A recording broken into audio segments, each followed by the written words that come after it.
tangan saya. Tangan saya ni katalah tak ada luka. Saya ambil limau nipis, saya perah. Keluar air limau nipis, jatuh ke tangan saya ni. Pedih tak? Tak pedih. Sebab tangan saya dalam keadaan sihat. Satu ketika yang lain, katalah tangan saya ni luka, calar, luka, pedih. Kemudian saya ambil limau, saya perah. Waktu tu sakit atau tidak sakit? Sakit. Pertama tadi, tak sakit. Kita perah yang kedua, sakit. Okey, saya nak tanya. Yang menyebabkan sakit, air limau ke luka di tangan? Luka, betul tak? Ya. Begitu juga hati. Yang dikatakan hati yang sihat, hati yang tidak calar tadi. Hati yang dapat makanannya kalau dia lapar, hati yang dapat penawarnya bila sakit. Perah air limau. Air limau tu ujian hidup. Orang kata, orang nista, dikecewakan, ya, tidak disayangi, tidak dihargai, perpisahan dan sebagainya, tak ada apa-apa. Tetapi sekiranya hati kita lapar, hati kita sakit, dia macam luka yang tercalar, datang sikit aja perpisahan, dah sakit. Datang sikit je tak ada duit, dah sakit. Datang sikit je penyakit, dah sakit. Sebab itu yang menyebabkan hati tidak tenang bukan soal ujian hidup, tetapi keadaan hati itu sendiri. Boleh faham maksud saya? Jadi sebab itu yang kita nak tekankan, what happened in you is more important than what happened to you. Boleh faham Apa yang berlaku dalam hati kita sebenarnya lebih penting daripada apa yang berlaku di luar diri kita. Luar diri kita ni kita tak dapat kawal. Kita tak dapat kawal. Kalau Stephen Covey dalam Seven Habits dia kata ini apa? Center of influence di dalam. Center of concern. Apa yang berlaku di luar. Traffic jam.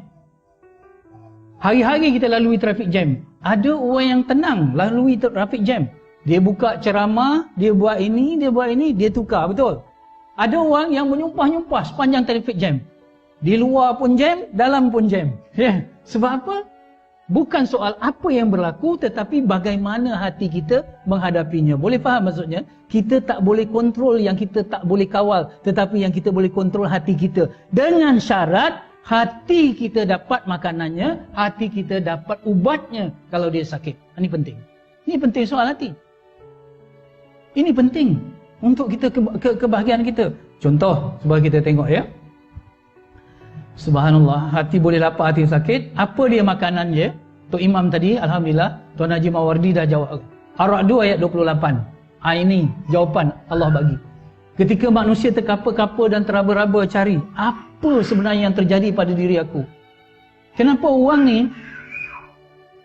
ujian banyak ni dia boleh tenang? Para sahabat, mereka miskin. Para sahabat, ada di kalangan suami mereka yang mati syahid. Tapi sahabiah tenang. Sahabat, ada yang dilandakan penyakit.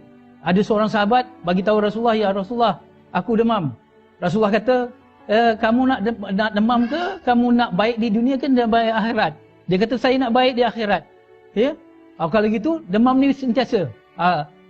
Rasulullah, bagi saya demam tak apa. Asalkan dengan demam saya boleh ingat Allah. Itu saja. Kita susah. Betul? Ya? Kenapa? Ujian yang sama. Kadang-kadang lebih berat. Tetapi orang ni mampu menanggung. Ujian yang lebih kecil, orang ni tak mampu menanggung. Betul? Ketika umat di Syria berlaku sekarang, dalam kesejukan betul.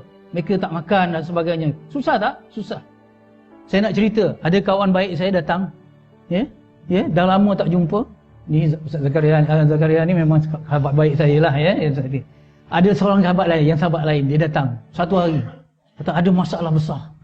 Kata, apa dia masalah? Saya pun ingat masalah apalah. Macam inilah masalah saya ni. Saya dah suami isteri, dah lama dah kami kahwin. Cuma masalahnya ialah kalau saya pilih restoran lain nak makan, dia mesti pilih restoran yang lain. Bagi dia besar sangat tu. Ya? Makan di mana tu? Kadang-kadang orang boleh hadapi makan kedak hari ni. Tahu? Makan kedak. Kalau orang Palestin, orang Syria, hidup kedak. Hidup kedak aku ni sampai petang ke hidup aku ni? Sebab dihujani oleh bom. Betul? Tapi kenapa mereka tenang? Yang ni pasal restoran. Kenapa? Tanyakan pada hati kita. Ini soal hati. Ya? Allah jawab dalam surah Ar-Ra'd. Yang kita terkapa-kapa teraba-raba ni, Allah jawab soalannya ialah, ya? Saya A'udzubillahi minasyaitonirrajim. Allazina amanu wa tatma'innul qulubuhum bi zikrillah, ala bi zikrillah tatma'innul qulub. Ini jawapan Allah. Allah kata allazina amanu. Orang-orang yang beriman itu, ya, tenang hatinya dengan mengingati Allah. Ya. Ala, kata Allah, bagi tahu, ketahuilah. Orang yang cari-cari tadi dengan faktor saintifiknya cari, dalam kajian-kajian psikologi cari apa itu lah. Allah kata ketahuilah manusia dengan mengingati Allah, hati kamu akan jadi tenang. Jadi dua keyword dalam Ar-Ra'd ayat 28. Dua keyword dia. Keyword yang pertama ialah iman. Wahai orang yang beriman, ketahuilah dengan mengingati Allah akan tenang. Yang kedua zikrullah. Iman, zikrullah. Barulah kita tahu bahawa iman itu adalah makanan bagi hati, zikrullah itu adalah penawar kalau hati itu sakit. Boleh faham maksud saya? Iman dulu. Sebab itu ada orang kata, menegaskan, bukan orang kata ya, ulama-ulama menegaskan, hanya orang beriman saja, apabila dia ingat Allah, dia tenang. Tapi kalau orang tu tak kuat iman tauhidnya kepada Allah, walaupun dia berzikir, tetapi dia tidak akan tenang. Boleh faham maksud saya? Contoh, saya buat contoh. Ya, untuk kaum ibu. Cerita, saya pendekkan dari cerita. Siti Fatimah binti Rasulullah, anak Rasulullah, pergi mengadu kepada Rasulullah tentang susahnya mengurus, payahnya mengurus rumah tangga. Sebab miskin. Betul. Dipendekkan cerita, Rasulullah tidak memberi pembantu rumah. Tak bagi hamba saja. Sebaliknya Rasulullah bagi zikir Siti Fatimah. Subhanallah 33 kali. Alhamdulillah 33 kali, Allahu Akbar 34 kali. Betul, zikir Siti Fatimah. Esoknya Siti Fatimah datang, tak perlu lagi dia pembantu rumah, hati dah kuat. Baik, kita sekarang ni kalau ada masalah, suami kita letih. Sebab subhanallah, alhamdulillah, Allahu Akbar. Kenapa? Kalimah sama, tetapi kenapa impak ni berbeza? Ya, iman.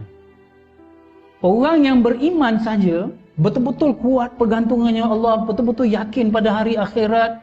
Dunia ini hanya tempat sementara, akhirat tu akhirnya oleh kerana beratnya penderitaan di akhirat, terasa ringan penderitaan di dunia. Keyakinan pada hari akhirat sangat penting ketika kita hidup di dunia. Sekali lagi, saya tegaskan ya. Keyakinan pada hari akhirat sangat penting ketika kita hidup di dunia. Nikmat akhirat yang luas, yang tinggi, yang menyebabkan kita boleh berkorban. Nikmat kesenangan sikit di dunia. Apalah kita nak bangun tidur sikit untuk solat berjemaah di masjid dibandingkan dengan nikmat akhirat. Betul? Apa salah sakitnya panas sikit dibandingkan dengan panas api neraka. Bila ada iman, zikir baru tenang.